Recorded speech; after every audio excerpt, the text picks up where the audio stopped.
एक छोटे से गांव में एक बड़ा सा परिवार रहता था। घर में हर कोई अपने अपने कामों में व्यस्त रहता था, लेकिन सबसे छोटे बेटे की बहू नई नवेली रीमा बिल्कुल अलग थी। उसे घर का कोई काम नहीं आता था।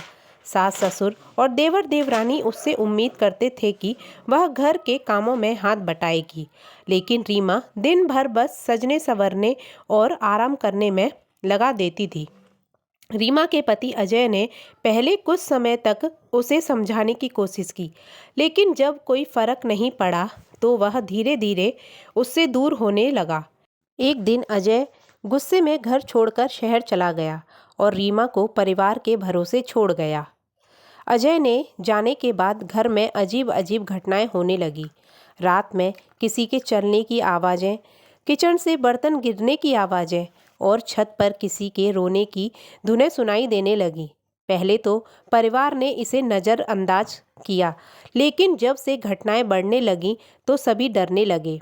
सबसे ज़्यादा बदलाव रीमा में देखा गया। वह अब अकेली कमरे में रहने लगी थी। अक्सर उसे देर रात तक किसी से बातें करते हुए सुना जाता था।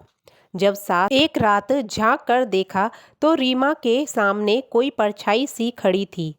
सास ने हिम्मत करके पूछा, रीमा यह कौन है? लेकिन रीमा ने कोई जवाब नहीं दिया। धीरे धीरे गांव में चर्चा होने लगी कि उस घर में कोई चुड़ैल आ गई है। परिवार ने एक पंडित को बुलाया। पंडित ने घर में पूजा की और पाया कि रीमा के पीछे एक चुड़ैल लगी हुई है। पंडित ने बताया कि वह चुड़ैल अजय की पहली प्रेमिका की आत्मा थी, जिसकी मौत अजय की शादी के बाद गुस्से और जलन के कारण हुई थी। वह चुड़ैल अब रीमा के शरीर में आकर अजय से बदला लेना चाहती थी। इसी कारण से रीमा का व्यवहार अजीब सा हो गया था। पंडित ने परिवार को चुड़ैल से छुटकारा पाने के लिए एक खास उपाय बताया। पूजा के दौरान रीमा जोर जोर से चिल्लाने लगी और अचानक बेहोश होकर गिर पड़ी। पूजा खत्म होने के बाद चुड़ैल की आत्मा घर से हमेशा के लिए चली गई। रीमा को होश आने के बाद उसे कुछ भी याद नहीं था।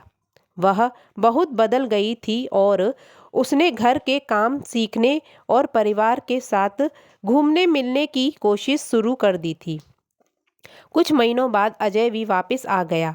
परिवार में फिर से खुशियां लौट आई थीं और वे इस घटना को एक भयानक सपने की तरह भुला देती है। यह कहानी हमें यह सिखाती है कि किसी भी रिश्ते में समझदारी और प्यार होना बहुत ज़रूरी है और जीवन में आत्म सुधार के लिए हमेशा तैयार रहना चाहिए।